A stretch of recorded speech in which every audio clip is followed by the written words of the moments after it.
Vamos a entrar ya en materia, vamos a platicar sobre qué está pasando en el mercado de telecomunicaciones móviles. Ya desde la semana pasada abordábamos el tema. Hay pues una fuerte concentración ya en el segmento de la telefonía celular. De nada sirvió pues la reforma estructural en materia de telecomunicaciones del presidente Enrique Peña Nieto, pero todavía peor, de nada sirvió pues ese esquema de aplicación al preponderante, esas medidas asimétricas que se instrumentaron en los últimos años para acotar el poder dominante de Telcel. Telcel vuelve pues a reposicionarse como pues un auténtico monopolio. Vamos a platicar con Ernesto Piedras, el director general de The Competitive Intelligence Unit y miembro del Instituto del Derecho de las Telecomunicaciones IDET. ¿Cómo estás, Ernesto? Muy buenas tardes. Estimado Darío, estimado Rogelio, un saludo a ustedes y a la audiencia. Qué complejo es este sector de telecomunicaciones. Ustedes hace unos días daban la noticia de los avisos de AT&T en primer lugar, luego Telcel diciendo nos vamos a la quinta generación celular. Suenan como buenas noticias, pero de repente desde el Instituto del Derecho de las Telecomunicaciones encontramos números preocupantes en cuanto a no solo, y tú lo dijiste muy bien, no solo concentración, sino reconcentración de este mercado. A ver, repasemos. Es un mercado que originalmente viene de ser monopolio en México y en el mundo, pero luego con medidas regulatorias, con medidas económicas y legales, se habilita competencia. Nada más que en México llevamos ya 3 décadas de apertura a la competencia y el agente económico preponderante sigue pesando demasiado. Te pongo un número que publicamos desde el IDET: 71.2% de los ingresos del sector móvil los tiene Telcel. Es una concentración desmedida. Tú evocabas ahora la reforma de telecomunicaciones. En sus primeros años, sus 3 primeros años, tuvo efectos muy positivos. Se disparó otra vez la adopción de líneas, bajaron los precios a niveles muy competitivos, en buena medida por el efecto de la entrada de un nuevo jugador disruptivo en su momento, que fue AT&T, pero luego se han estancado estas medidas, las han desarticulado, han metido juicios desde el agente económico preponderante, América Móvil, Telmex, Telcel, y al desarticular esas medidas asimétricas que nivelaban el terreno competitivo, pues hemos incurrido no solo en este estancamiento, sino en este nuevo fenómeno de reconcentración de los ingresos, y eso no lo quiere el sector de telecomunicaciones, no lo debe querer el Instituto Federal de Telecomunicaciones, y definitivamente no es una buena noticia para nosotros los consumidores. Por supuesto, Ernesto. ¿Y qué tendría que hacer, digamos, que el regulador para pues ampliar la competencia en este sector, pues que requiere también inversiones multimillonarias? Exacto. Mira, creo que a partir de esa reforma de telecomunicaciones que acaba de cumplir 8 años de haberse promulgado, había muy buenas medidas. Las tarifas asimétricas funcionaban muy bien. La compartición de infraestructura, que se compartan entre todos los jugadores la infraestructura, que es escasa todavía en el país y que se aproveche para todos, tienen el mandato de una revisión cada 2 años, una revisión bienal de las medidas regulatorias. De hecho, este año toca nuevamente una revisión, y pues se debe también revisar cuáles son las medidas. Quiero aclarar aquí una cosa.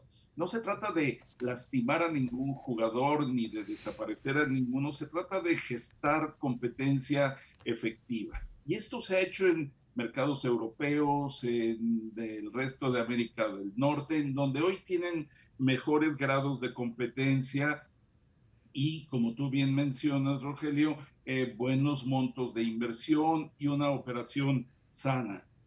Eh, una medida que también se ha recomendado desde el Instituto del Derecho de las Telecomunicaciones es revisar si convendría la separación estructural, porque a veces un jugador tan grande, que es dueño de infraestructura, que es dueño de espectro, que tiene una base de clientes tan grande, se tiene beneficios a sí mismo en su operación. ¿Y qué se ha venido estudiando, por ejemplo, en el mercado del Reino Unido, en Inglaterra? Pues separar estructuralmente, por ejemplo, a British Telecom. Que la división de datos opere diferente de la de voz, de la de larga distancia, de la de fibra óptica, para que no tenga esa especie de subsidios cruzados al interior de su operación. Pero también la otra observación al Instituto Federal de Telecomunicaciones es que sea más expedito en sus revisiones, en sus definiciones de regulación asimétrica y con ello en lo que es su mandato esencial, que es regular para la competencia. Pero de esa desagregación de negocios o de diferentes actividades, como lo vimos sobre todo en lo que dio surgimiento a la AT&T de los ochentas, o la creación de las famosas Baby Bells, y que ahora tú nos recuerdas en el caso de British Telecom, ¿pudiera aplicarse al caso de América Móvil? ¿Ya existe en el Mira, caso de América Móvil, que es ya ha el habido preponderante? grandes avances desde, yo me remontaría, por ejemplo, al 88-90, cuando se le instruye el primer paso que fue la separación contable. De Ujú. decir, sepárame tu contabilidad entre Telmex y Telcel, no se permiten los subsidios cruzados. eh, y ahora en el Reino Unido ya se aplicó una separación operativa a las unidades de negocio, pero es seguir ampliando esa especie de separación contable. Lo que se está planteando ahora, como bien lo evocas, de estas experiencias que funcionaron, pues es una separación estructural. O sea, si no podemos dominar al dinosaurio que es tan grande, segmentemos sus líneas de operación. Ofcom en el Reino Unido lo está evaluando, están muy cercanos a tomar una decisión y pues lo que siempre decimos es observemos las mejores prácticas internacionales, históricas y podría aplicar aquí también porque definitivamente si se está quedando con 71% de los ingresos, claramente sigue teniendo ventajas desproporcionadas y anticompetitivas en la operación del sector. Por supuesto, Ernesto. Cuando se dio la reforma también había grandes expectativas en torno a los operadores virtuales, móviles. ¿Por qué no ha cuajado ese modelo aquí en nuestro país? Ah, qué bueno que lo comentas, Rogelio. Yo vislumbro en ese segmento de operadores móviles virtuales o revendedores de capacidad o comercializadores, como también se les llamaba, como los veo en dos o hasta tres etapas. Su primera etapa, que viene precisamente de hace 6, 7 años, con las primeras incursiones de empresas como Virgin Mobile y algunas más, traían problemas en sus modelos de negocio, querían competir frontalmente con los operadores establecidos. No les funcionó porque en cuanto entran se desploman los precios gracias a la acción de mercado de AT&T y se les descompone toda su operación prevista. Pero desde aquí sostenemos que el principal problema es que se confundieron y querían competir con aquellos con los que les vendían la capacidad. Viene la red pública compartida, viene Altan, este proyecto de empresa público-privada, y ahora con ellos, fíjate que los números vienen muy impresionantes. Aquellos números de líneas que se habían estancado por 6 años aproximadamente en 1 millón o 1.100.000, al cierre del año pasado eran 5.4 millones, se ha multiplicado por mucho y según los últimos registros en días recientes va en 6.4 millones. O sea, está teniendo una explosión muy grande.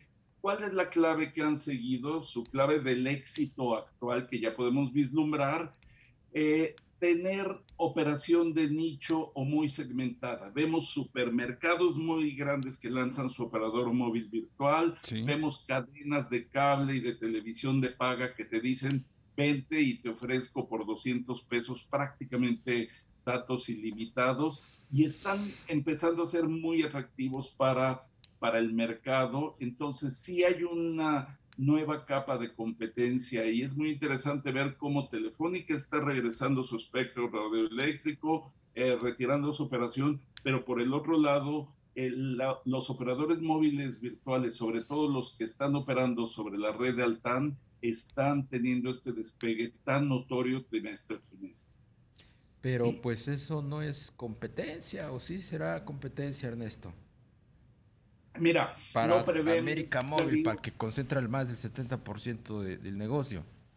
Exacto, yo aquí diría todo suma en favor de la competencia, suscribo lo que comentas, ir ahorita en 6.4 millones es una desproporción respecto al operador preponderante, pero va imprimiendo una huella, ¿eh? Y creo que de eso se trata, de tener en telecomunicaciones, si llegas a tener tres jugadores más o menos balanceados, que no estén tan desproporcionados como apuntamos tú y yo, de ese 70%, ya le puedes empezar a llamar competencia. Entonces, si estos operadores móviles virtuales llegan a tener un 20% del mercado en algunos años, va a ser un porcentaje bastante respetable, pero sí coincido contigo, es tarea del órgano regulador de México, del IFT, acelerar su acción Bien, regulatoria, porque no queremos vivir en preponderancia eternamente. La claro. preponderancia en otros países ha durado 12 años, 14 años, llevamos aquí 8. Ojalá tuviéramos luz al final de este túnel competitivo para poder decir en Pues unos ojalá. pocos años se Ojalá y así retira. sea. Ernesto Piedras, director general de The Competitive Intelligence Unit y miembro del IDET. Hasta pronto. Gracias por tomar la entrevista.